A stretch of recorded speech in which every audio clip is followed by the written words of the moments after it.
అందరికీ నమస్కారం. నిన్న తెలంగాణ హైకోర్టులో బీసీ 42% రిజర్వేషన్ గురించి హైకోర్టు 8వ తారీఖు వాయిదా వేసింది. ప్రభుత్వం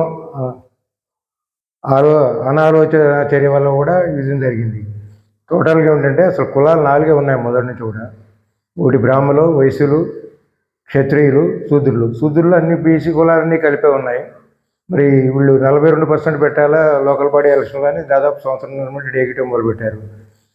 ఇది సుప్రీంకోర్టులో 50% రిజర్వేషన్ దాటకూడదని అన్నీ తెలిసి కూడా వీళ్ళు జీవో అర్ధంతరంగా నిర్ణయించి మరి పెడితే కోర్టులో దాన్ని గురించి ఆర్గ్యుమెంట్ తెలిసిన తర్వాత గవర్నమెంట్ లీడర్ సరిగ్గా సమాధానం చెప్పకపోతే మళ్ళీ 8వ తారీఖు వాయిదా వేశారు.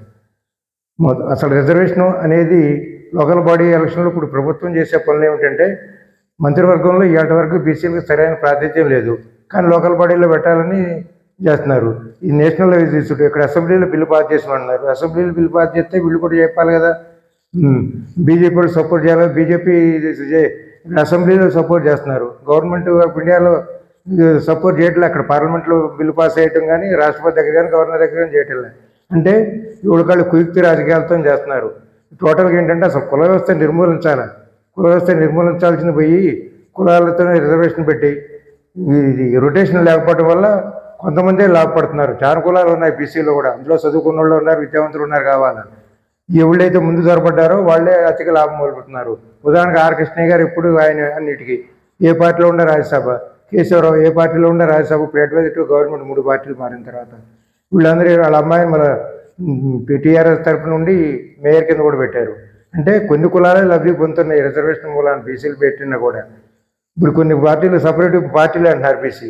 వీళ్ళందరూ ఎవరికి వ్యతిరేకంగా మాట్లాడుతున్నారు, ఏం చేస్తున్నారంటే శబ్దశుద్ధం చేయటం లేదు. టోటల్ కూడా ప్రభుత్వం కూడా బోర్డైన హామీలు ఇచ్చింది తెలంగాణ గవర్నమెంట్, ఇప్పటి వరకే ఇది ఫుల్ఫిల్గా అమలు చేయలేదు.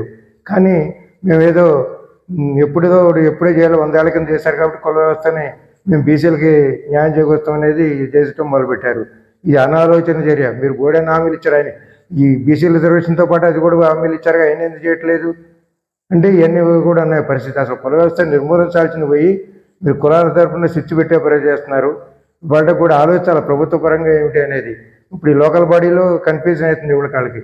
ఉంటాయా హైకోర్టులో మళ్ళీ రిజర్వేషన్ పెడితే మీరేమో నోటిఫికేషన్ అంటున్నారు ప్రభుత్వం లేచిపోతే అనేది కూడా వాళ్ళకి కూడా సమస్య అట్నే ఉంది కూడా. ప్రభుత్వం ఈ అనాలోచిత పార్టీలు కూడా ఇవాళ స్వార్థం కోసం వాళ్ళు చేస్తున్నారు తప్ప ఇది పర్ఫెక్ట్గా ఇంప్లిమెంట్ చేద్దాం, అందులో కూడా బీసీని డెవలప్ చేద్దాం అనేది కూడా లేదు. చాలా కులాలు ఏమైనా ఇప్పుడు ఎంతే ఉన్నాయి. ఉదాహరణకి రెడ్లు ఏమైంది, ఇక్కడ తెలుగు రాష్ట్రాల్లో ఇక్కడ ఓసీ ఉంది, కర్ణాటకలో బీసీ, శ్రీకాకుళంలో బీసీ, కొండ ప్రాంతాల్లో ఉండే రెడ్లేమో ఎస్టీ కింద ఉన్నాయి. అట్నే కాపులు బోసీ కింద ఉన్నారు, మున్నూరు కాపులు కొన్ని బీసీల కింద ఉన్నాయి. ఇది మొత్తం టోటల్గా ఇండియా వైజ్ చేసే సెన్సెస్ తీసుకొని చేయాల్సిన పని ప్రభుత్వం ఆర్ద్రత చేసి నవ్వాట్ల పాలు చేస్తుంది. మీ ద్వారా ఇట్లా సబ్స్క్రైబ్ చేయవలసిందిగా, షేర్ చేయవలసిందిగా వస్తే ఇటు మీ భీమరెడ్డి పొలాయండి.